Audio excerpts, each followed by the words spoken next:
മുൻ പ്രധാനമന്ത്രി ഡോക്ടർ മൻമോഹൻ സിംഗിന് രാജ്യം അന്ത്യാഞ്ജലി അർപ്പിക്കുകയാണ്. 7 ദിവസത്തെ ദുഃഖാചരണത്തിലാണ് രാജ്യം.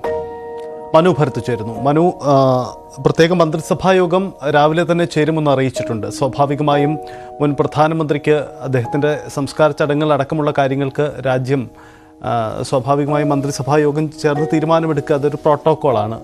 അതിനൊപ്പം മറ്റെന്തൊക്കെ കാര്യങ്ങളാണ് അർഹിക്കുന്ന ആദരവ് നൽകാൻ വേണ്ടിയുള്ള തയ്യാറെടുപ്പുകൾ, ആലോചനകൾ, ഡൽഹിയിലെ ചർച്ചകൾ, നീക്കങ്ങൾ എങ്ങനെയാണ് പുരോഗമിക്കുന്നത്? ഏതായാലും 7 ദിവസത്തെ ദുഃഖാചരണത്തിൽ തന്നെയാണ് രാജ്യം. മൻമോഹൻ സിംഗ് എത്ര മികച്ച ഭരണാധികാരിയായിരുന്നു എന്നതിൻ്റെ തെളിവ് കൂടിയായി വരികയാണ്. അദ്ദേഹത്തിൻ്റെ മരണത്തിൽ നിരവധി മുൻ രാഷ്ട്രത്തലവന്മാർ ആദരാഞ്ജലികൾ അർപ്പിച്ച് ഇന്ന് പ്രതികരിച്ചിട്ടുണ്ട്.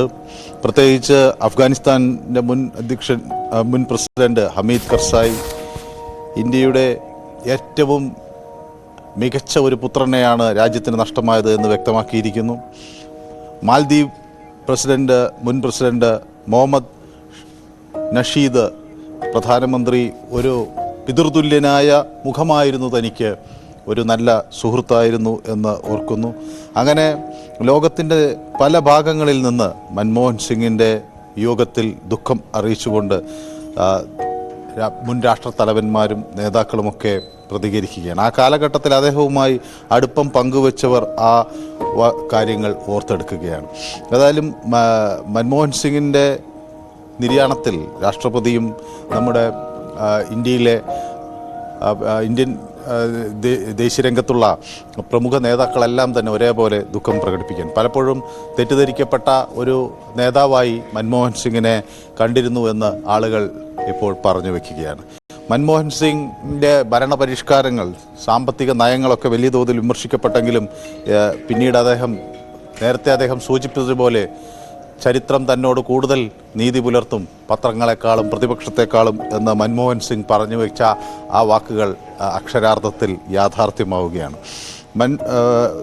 പ്രസിഡന്റ് ദ്രൗപദി മുർമു വ്യക്തമാക്കിയത് അദ്ദേഹത്തിൻ്റെ രാഷ്ട്രത്തോടുള്ള സേവനം, കറയറ്റ രാഷ്ട്രീയ ജീവിതം, അതുപോലെ തന്നെ അദ്ദേഹം ഉയർത്തിപ്പിടിച്ച മാനുഷിക മുഖം, അതെല്ലാം ഈ രാജ്യം എല്ലാ കാലത്തും ഓർക്കും എന്ന് രാഷ്ട്രപതി ദ്രൗപദി മുർമു വ്യക്തമാക്കുന്നു. കോൺഗ്രസ് വലിയ ഒരു രാഷ്ട്രീയ സമ്മേളനം, കോൺഗ്രസ് വർക്കിംഗ് കമ്മിറ്റി വലിയ പ്രക്ഷോഭ പരിപാടികൾ ആലോചിക്കാനാണ് കഴിഞ്ഞ ദിവസം ബലഗാവിയിൽ കൂടിയത്. ഇന്ന് ജയ് ഭീം, ജയ് ബാപ്പു, ജയ് സംവിധാൻ എന്ന വലിയ റാലിയും കോൺഗ്രസ്സിന് സംഘടിപ്പിക്കാനുണ്ടായിരുന്നു. ഏതായാലും ആ പരിപാടികളെല്ലാം മാറ്റിവെച്ചുകൊണ്ട് കോൺഗ്രസ് നേതൃത്വം മൻമോഹൻ സിംഗിൻ്റെ വിയോഗത്തിൽ ദുഃഖമറിയിക്കാനായി അങ്ങോട്ട് നീങ്ങുകയാണ്. അങ്ങനെ രാജ്യത്തിൻ്റെ വലിയ പുരോഗതിയിൽ നിർണായക ഭാഗഭാക്കായ ഒരു മുൻ പ്രധാനമന്ത്രിയുടെ വിയോഗം ആണ് രാജ്യം ഇപ്പോൾ ദുഃഖത്തോടെ ആചരിക്കുന്നത്. സാമ്പത്തിക രംഗത്ത് അദ്ദേഹം കൊണ്ടുവന്ന മാറ്റങ്ങൾ ഇപ്പോൾ വീണ്ടും ചർച്ചയാകുന്നു. പാർലമെൻറ്റിൽ അദ്ദേഹം ഒരു മിതഭാഷിയായിരുന്നിട്ടും അദ്ദേഹം നടത്തിയ പ്രസംഗങ്ങളും അദ്ദേഹം നൽകിയ കുറിക്കുകൊള്ളുന്ന മറുപടികളുമൊക്കെ രാജ്യം വീണ്ടും ഓർത്തെടുക്കുകയാണ്. അങ്ങനെ നിരവധി തലങ്ങളിലേക്ക് മൻമോഹൻ സിംഗിൻ്റെ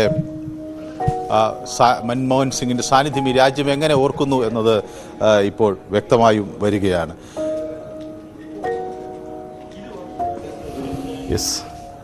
രാജ്യം അദ്ദേഹത്തെ അനുസ്മരിക്കുകയാണ്.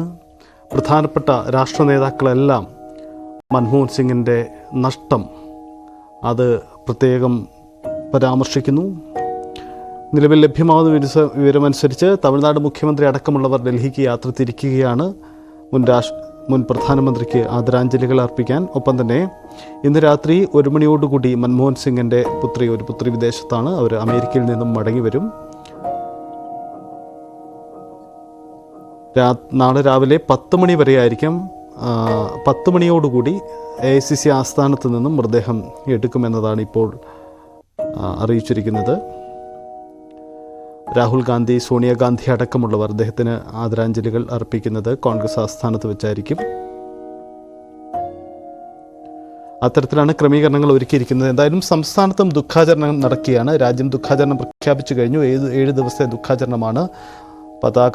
ദേശീയ പതാക പകുതി താഴ്ത്തിക്കെട്ടിയുള്ള ദുഃഖാചരണം എല്ലായിടത്തും നടക്കുന്നുണ്ട്. ആ തരത്തിലുള്ള സർക്കാർ ഉത്തരവുകളും പുറത്തിറങ്ങിയിട്ടുണ്ട്. അങ്ങനെ സർക്കാരിൻ്റെ ഔദ്യോഗിക പരിപാടികളെല്ലാം റദ്ദാക്കിക്കൊണ്ടാണ് അർഹിക്കുന്ന യാത്രയയപ്പ് രാജ്യത്തിൻ്റെ മുൻ പ്രധാനമന്ത്രിക്ക് നൽകാനുള്ള തീരുമാനമാണ് നടക്കുന്നത്.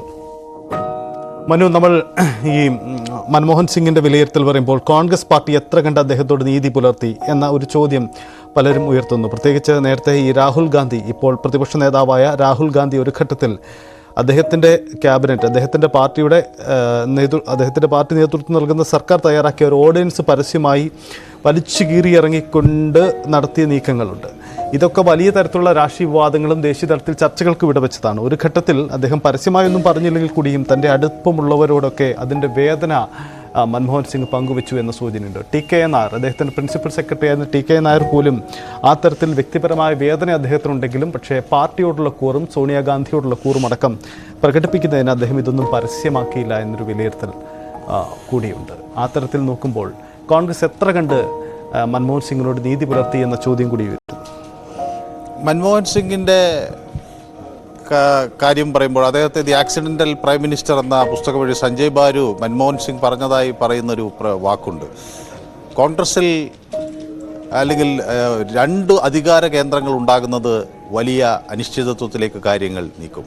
അതുകൊണ്ട് പാർട്ടിക്ക് കീഴ്പ്പെട്ട ഒരു സർക്കാർ ഉണ്ടാക്കുകയാണ് താൻ ആഗ്രഹിക്കുന്നത് എന്ന് സഞ്ജയ് ബാരു മൻമോഹൻ സിംഗ് പറഞ്ഞതായി അവിടെ കുറിച്ചിടുന്നു. സ്വാഭാവികമായും അദ്ദേഹം പൂർണ്ണമായി പാർട്ടിക്ക് വിധേയനായിരുന്നു. പലപ്പോഴും അദ്ദേഹത്തിൻ്റെ ദീർഘദൃഷ്ടി, അദ്ദേഹത്തിൻ്റെ ഉൾക്കാഴ്ചയൊക്കെ മനസ്സിലാക്കാൻ രാജ്യം വൈകിപ്പോയി. പ്രത്യേകിച്ച് ഇന്ത്യയുടെ രാഷ്ട്രീയ നേതൃത്വം അത് പലപ്പോഴും വേണ്ടത്ര ഗൗരവത്തോടെ കണ്ടില്ല എന്നുള്ളത്. മാറുന്ന ഒരു സാമ്പത്തിക സാഹചര്യത്തെ മൻമോഹൻ സിംഗ് നേരത്തെ കൂട്ടി കണ്ടിരുന്നു. ഒരുപക്ഷെ ഇന്ത്യ എത്രയോ കാലങ്ങളായി അവലംബിച്ചു പോകുന്ന ഒരു പൊതുബോധത്തിൽ നിന്ന് ഇതല്ല ഇനിയൊരു നൂറ്റാണ്ടിലേക്കുള്ള സാമ്പത്തിക രീതി എന്ന് അദ്ദേഹം പറഞ്ഞപ്പോൾ അത് പലപ്പോഴും ആളുകൾ അത് അപ്രായോഗികമാണ് എന്നൊക്കെ തെറ്റിദ്ധരിച്ചു. പക്ഷേ മൻമോഹൻ സിംഗിൻ്റെ കാഴ്ചപ്പാടുകളിൽ അദ്ദേഹം സാധാരണക്കാരൻ്റെ പ്രശ്നങ്ങൾ കൂടി കണക്കിലെടുത്തുകൊണ്ടുള്ളൊരു സാമ്പത്തിക നീതിയാണ് അദ്ദേഹം മുന്നോട്ട് വെച്ചത്. പക്ഷേ അത് വേണ്ടത്ര അംഗീകരിക്കപ്പെട്ടില്ല. പലപ്പോഴും അദ്ദേഹത്തിൻ്റെ മുന്നണിയിൽ നിന്ന് തന്നെ ആ ഘട്ടത്തിൽ അതിനെതിരെ വിമർശനം ഉയർന്നു. പ്രത്യേകിച്ച് ആഗോളവൽക്കരണവും ഉദാരവൽക്കരണവും നവ ലിബറൽ നയങ്ങളും പുത്തൻ സാമ്പത്തിക പരിഷ്കാരങ്ങളുമെല്ലാം അത് രാജ്യത്തെ അപകടത്തിലാക്കുമെന്നും ദരിദ്രനാരായണന്മാരുള്ള ഇന്ത്യയിൽ സാധാരണക്കാർ പാർശ്വവൽക്കരിക്കപ്പെടുമെന്നുമൊക്കെയുള്ള ആശങ്കകൾ ഒരു വശത്ത് വന്നു. സ്വകാര്യവൽക്കരണത്തിൻ്റെ സാധ്യതകൾ അന്ന് മൻമോഹൻ സിംഗ് എടുത്തു പറഞ്ഞപ്പോൾ അതും വിമർശിക്കപ്പെട്ടു. അപ്പോൾ ഇത്തരം പൊതുമേഖലാ സ്ഥാപനങ്ങൾ ഒരുപക്ഷെ ലാഭകരമല്ലാത്തവ ഇന്ത്യൻ നികുതിദായകൻ്റെ ചുമലിൽ ഒരു വലിയ ഭാരമായി അടിഞ്ഞു കയറുന്നതും അത് പിന്നീട് വലിയ സാമ്പത്തിക ബാധ്യതകൾക്ക് വഴിവെക്കുകയും ചെയ്യുന്നതിനെ മൻമോഹൻ സിംഗ് മുൻകൂട്ടി കണ്ടു. അങ്ങനെ നഷ്ടത്തിൽ ഓടുന്ന പൊതുമേഖലാ സ്ഥാപനങ്ങളെ സംബന്ധിച്ചുള്ള ചർച്ചകൾ ആ കാലഘട്ടത്തിൽ സജീവമായിരുന്നു. അതോടൊപ്പം തന്നെ മൻമോഹൻ സിംഗിൻ്റെത് ഒരു പ്രതിസന്ധി നിറഞ്ഞ ഒരു കാലഘട്ടമായിരുന്നു. നമുക്കറിയാം, സാമ്പത്തിക മാന്ദ്യം ലോകത്തെ പിടിച്ചു കുലുക്കിയപ്പോൾ മൻമോഹൻ സിംഗിന് സധൈര്യം ഈ സമ്പദ് വ്യവസ്ഥയെ മുന്നോട്ട് കൊണ്ടുപോകാൻ കഴിഞ്ഞു. അന്ന് ക്രൂഡ് ഓയിലിൻ്റെ വില കുത്തനെ കുതിച്ചു കയറുന്നൊരു സാഹചര്യം ഉണ്ടായപ്പോൾ മൻമോഹൻ സിംഗ് ഇന്ത്യയിലെ പെട്രോളിയം ഉൽപ്പന്നങ്ങളുടെ വില നിയന്ത്രിച്ചുകൊണ്ട് അത് അദ്ദേഹത്തിന് സാമ്പത്തിക രംഗത്തെ നയിക്കാൻ കഴിഞ്ഞു. അപ്പോൾ പെട്രോളിയം ഉൽപ്പന്നങ്ങളിൽ നിന്നോ ഒക്കെ അമിതമായ നികുതി ഈടാക്കിക്കൊണ്ട് പശ്ചാത്തല സൗകര്യം വികസിപ്പിക്കുന്നതല്ല, മറിച്ച് മറ്റ് ബദൽ മാർഗങ്ങൾ അദ്ദേഹം കണ്ടിരുന്നു.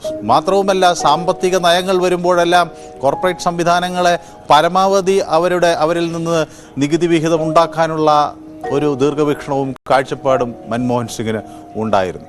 പലപ്പോഴും അദ്ദേഹം സാധാരണക്കാരനെ മറന്നുപോയി എന്ന് ആക്ഷേപിച്ചവർക്ക് ഇന്ന് തിരുത്തി പറയേണ്ടി വന്നു.